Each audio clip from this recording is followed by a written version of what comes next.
কোনো পরিকল্পনা নাই, কোনো পোশাক পরিকল্পনা, হুট করে বের হয়ে গেছে। এখানে যাই, যেখানে থাকি ভালো লাগে। আর ঈদে কিন্তু আলাদা মজা। ঈদ মানেই ফ্যামিলি, ঈদ মানেই সবাই একসাথে ঘুরতে যায়, যেই জায়গায় হোক।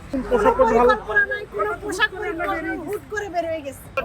জাস্ট অসাধারণ। আজকের ঈদের আনন্দ দর্শকের সাথে সংসদ ভবনের সামনে এইভাবে সরাসরি আমরা ঈদ আনন্দ ভাগ করে নিয়েছি।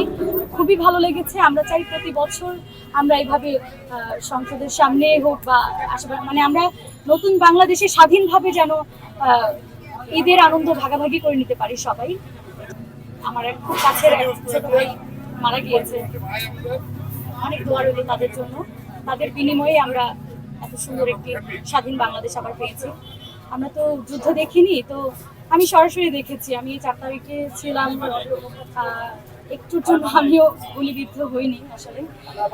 এই স্মৃতিচারণ করতে চাই না। ঈদের দিন আমরা ঈদের আনন্দ যেভাবে উপভোগ করছি, আমরা প্রতিটি বছর এইভাবে ঈদ করতে চাই।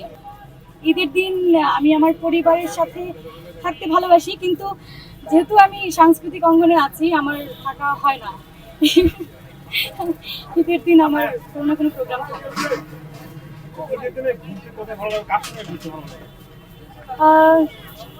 বাবা মা এবং আমার বাচ্চা।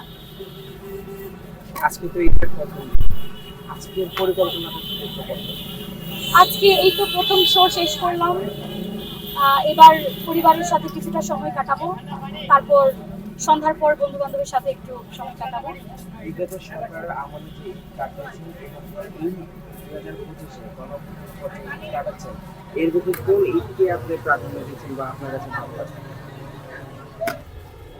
অবশ্যই নতুন বাংলাদেশের নতুন ঈদটাকে একটু বেশি এনজয় করছি।